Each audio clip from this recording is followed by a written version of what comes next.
Jay, currently, right now, just to let you know my position, I am on 160 highway headed west, and I do have a very large funnel at this time, Jay. Very large funnel back towards the area of, okay, tornado on the ground, Jay. Tornado on the ground, definite tornado on the ground. Near, I'm going to put it close to Sitka.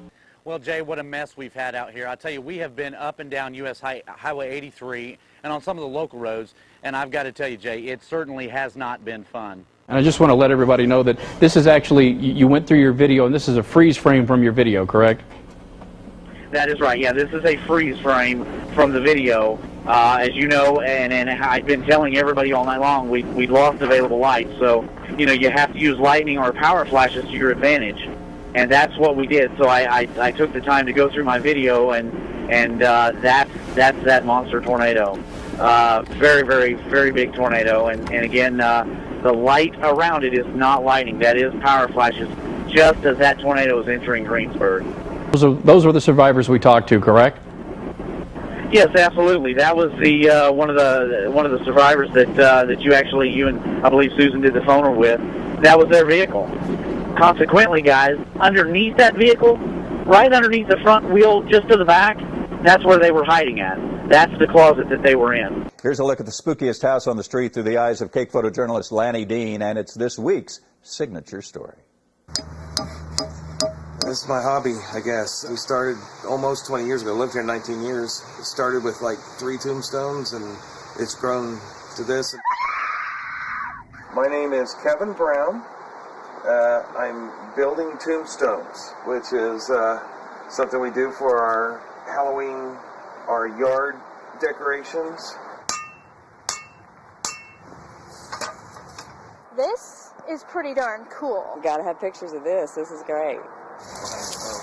The whole idea is when I was a kid, I loved Halloween, just the atmosphere of it. I didn't necessarily like the gore and, you know, the slasher movies or whatever, but I really liked the atmosphere of Halloween. Welcome to Frankenstein's Coffee. I think this is wonderful. I drove in from Oklahoma tonight, and I'm real impressed. Wichita has such a wonderful Halloween display. It's great. I think it'd be good to bring the kids by and let them see what all's going on over here. It's great. I think it's pretty cool because it attracts more people for Halloween, and it's great to know that we have somebody that's pretty artistic in the neighborhood. I know I've seen you at Shocker basketball games before. You're the ref, right? This is like the awesomest thing I've ever seen. We're going to come back here on Halloween night just to see it and see it all lit up, and it's going to look great.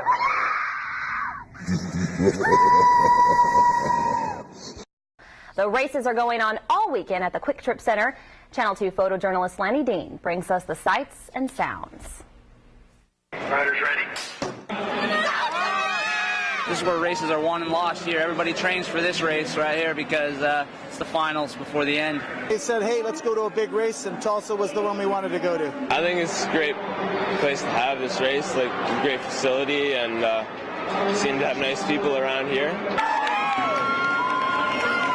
It definitely brings all the families together. It's definitely a family-oriented sport. Every year for the last 17 years, I've been out here with my family. They always come out and support me, along with other families and the families that are new to the sport. Everybody's out here to support each other. It's definitely one of the fastest growing sports. It's great exercise, man. It looks a little intimidating, but it's great exercise, definitely. You go anywhere else but here and you won't get the real taste of what BMX is like. This is primo down here. National League number 1, last turn across the line. Tulsa, they put on a spectacular show down here. This place rocks. Without this place, this race couldn't happen. People from all over the world come to this race, and without Tulsa, we couldn't do this. Lanny Dean, who's been out on the roads from Scott City all the way down to Garden today. Lanny? Well, Jay, what a mess we've had out here. I'll tell you, we have been up and down U.S. Highway 83 and on some of the local roads, and I've got to tell you, Jay, it certainly has not been fun. In fact, about 4 o'clock this afternoon, KDOT informed us that road conditions continue to deteriorate, and at this time all roads are still open, but that most of them are snow-packed and icy. Visibility is also something that's certainly going to be a concern because in most locations, at least around Garden City, Scott City, places like that, visibility has really been very, very poor at best. Now, KDOT workers are still out, and they're trying to get the roads clean, to keep them clean, you know, to keep them open. But nonetheless, it's making things very, very, very difficult at this point. Now, Jay, as you can see, take a look behind me here real quick. Most of the hard snow, the heavy snow, is actually kind of slacked off a little bit. But at this point, it's still very, very windy, and things are still pretty messy out here, Jay.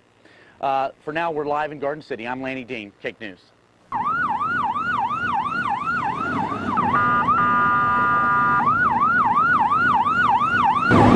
House to house, evacuating everybody. If they do not have a ride, we're giving them a ride, we're taking them up to the church. It's a big fire, they've already lost a bunch of structures, and they're trying to get everybody evacuated right now. About how many homes are back there, do you know? No, I don't know. I know at least 15's already went up. What's amazing is how fast it moves. The wind blows, and then you turn around and there's a spot on fire next to you, and you had no idea, it wasn't even close to you. People back behind us, the people at their homes, we had to evacuate the horses that were here behind us, and so I'm really concerned about these people that live over here across the street. We are trying to keep it from jump across the street to affect the neighborhoods and of course the church here. Here, get some water, man. And the fire's at the back of the house. She's there with the dogs, cats, animals, and everything, and they won't let me in. Okay, we're going house to house, and we're evacuating everybody. That's good. I'm good. I'm good for now. Thanks, bud. The firemen came in and they had it under control for a while, and then it got out of control, and by this afternoon they'd evacuated us, and there are several trailers that have burned up.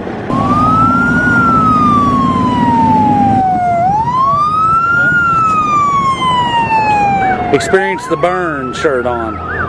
Not by choice. I just happen to have it on today, and what a day.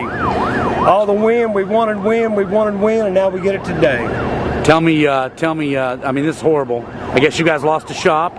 Well, yes, sir, and honest to gosh, I mean, we got our babies like other people, we got our dogs. Hey, everything else can be, replaced. Wait for that. Okay, now go ahead. Tell me that Everything again. else can be replaced. Grab, your loved ones. We got our dogs, and I've noticed a lot of people here, they've got their dogs, and their family, and said, hey, the rest of it, who needs it? I'm breathing. Appreciate that hard work, guys. Y'all are doing a great job.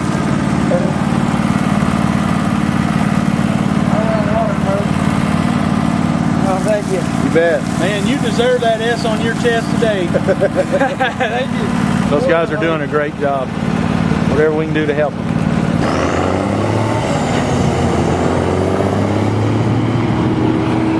Lanny, how close are you to the county line? We have passed the county line already, Jay. Okay, so you're north of the county line, and the tornado, from your vantage point, is to the east of US 183, correct? Jay, very large tornado. Okay, I don't know who reported that wedge. We have two tornadoes on the ground, Jay. We have a small, a medium, if you will, to my northeast. We have a very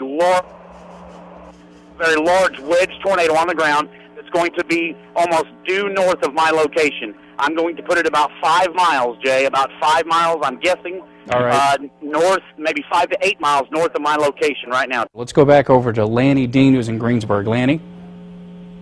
Yes, Jay, go ahead. We are in Greensburg. Go ahead, Jay.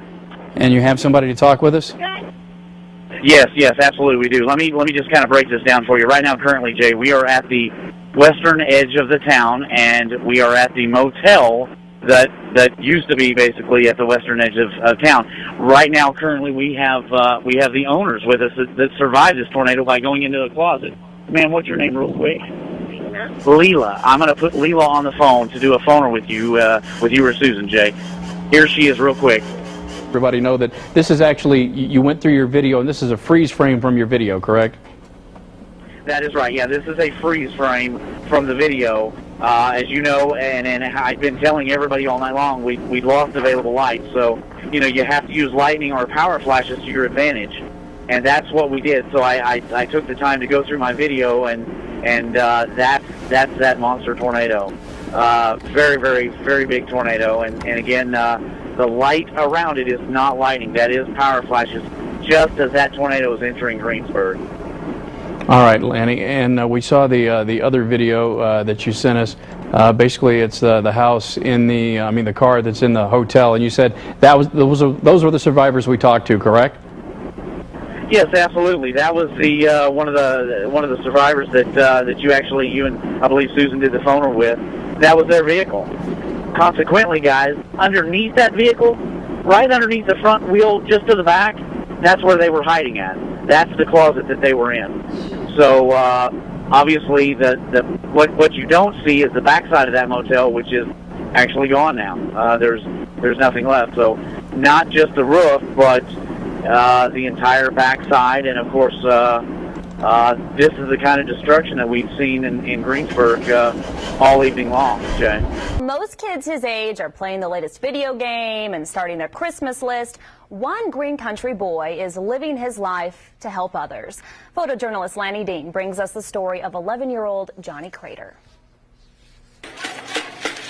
Today I'm trying to raise enough money to build an orphanage in Africa. And that amount of money is $5,000. And so today I am handing out apple juice, anything that's apple flavored pretty much. Thank you, sir. You're welcome. If I had all the money in the world, I would want to put an orphanage to house all the orphans across the world.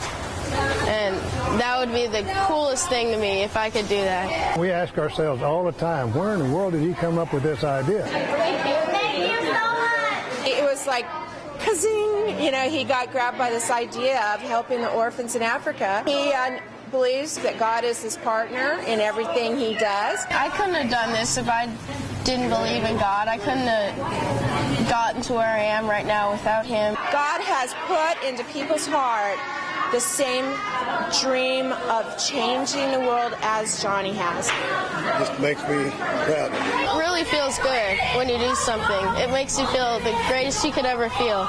Even if you won the Olympics, it feels better than that. Next, after Africa, it'll be India, and then China, and then the world.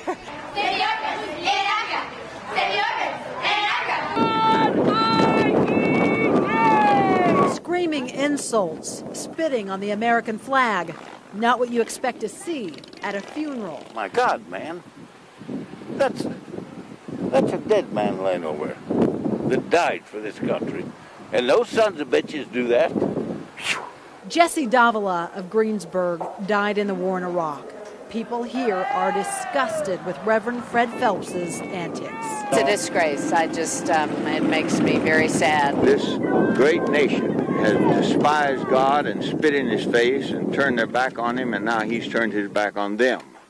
And he's manifesting his displeasure with them by killing these kids with IEDs. But the Davila family gets strong support from the Patriot Guard, made up of hundreds of motorcyclists. They are trying to block the view and the noise coming from the protesters. We're here, we're focused on our mission. That is foremost in mind, to honor this young man, take care of his family. The Davila family won't let anything or anyone stop them from celebrating Jesse's life. Over 300 bidders turned out to buy a collection of over 1,000 farm toys.